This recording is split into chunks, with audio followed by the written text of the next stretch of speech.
Hello? Is anyone here? Hello?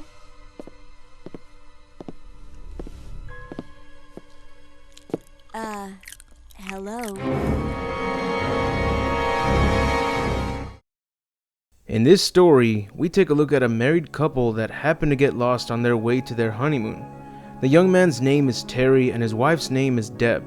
As they try finding their way through a map, Terry begins getting impatient since his wife Deb seems to be having problems with the map. She asks him to chill out as this wasn't even her choice for their honeymoon. She wanted to go to the Bahamas and Terry insisted in seeing the country instead. But soon they see a sign that reads, "Welcome to Raccoon City." As they enter Raccoon City, Deb mentions that it's not even on the map that she has.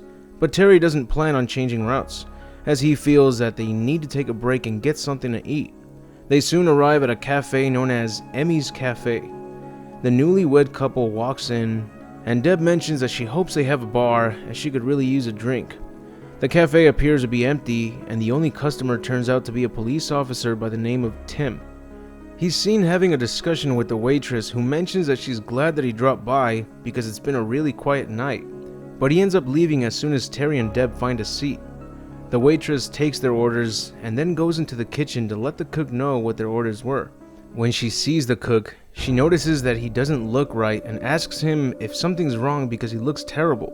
But as soon as the cook sees her, he instantly attacks her, as it turns out that he became infected with the T-virus and has just become a zombie. Terry and Deb don't hear any unusual sounds coming from the kitchen, and Terry lets Deb know that he's sorry about how he's been acting. He's just been really stressed out about the wedding. Deb tells him that it's alright, and she's also glad that it's over because she was really worried about remembering their vows. We then see that the zombie cook has bitten the waitress in the neck, but she manages to push him off her. She grabs onto the chip pan that is deep frying french fries, and before tossing it at Bob the cook, she says, "Maybe this hot grease will cool you down." And she throws it on the cook's head, severely burning his head. However, this isn't enough to stop the undead cook, and he continues to attack the injured waitress. She screams, but Terry and Deb still don't hear what's going on in the kitchen, and they're too mesmerized with each other. Terry says, "Oh, I wasn't worried about the vows. Come on, there aren't that many. For richer, for poorer." She replies, "In sickness and in health." He replies, "Until death do us part."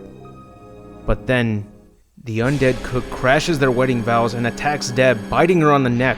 She screams out for help and Terry tells him to get off her, but he's given no other option but to fight back. So he grabs onto his fork and stabs the undead cook in the back.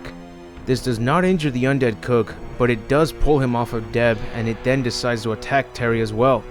A new customer walks in the cafe, and it turns out to be Claire Redfield. As soon as she walks in, she notices Terry on the floor with the undead cook ripping through his neck. And this is where this story ends. If you're wondering what happens next, well, if you remember what happened in Claire's intro from Resident Evil 2, you'll see that this was the exact cafe that Claire walked into the moment she arrived at Raccoon City. This story may have been one of the shortest Resident Evil stories told in the comic books, but the beauty about this short story is that it clearly lets us know when this situation occurred in the Resident Evil timeline. And because of this story, we now know exactly what happened in this cafe, and who these poor victims were. When this short story began, you're left wondering if Raccoon City hasn't yet been attacked, or if they're about to drive into a living nightmare, which would have been quite the experience for this couple. But unfortunately, they didn't last 5 minutes in this cafe. Maybe if Claire arrived a minute sooner, some of these victims could have survived, and the newlywed couple could have gotten back into their car and left Raccoon City before it was too late.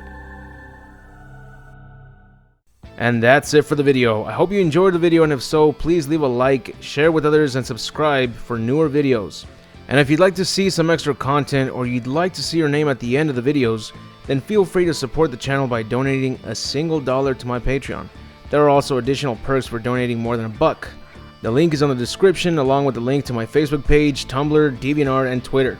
But anyways, I'll see you all in the next video, and remember to have an awesome day.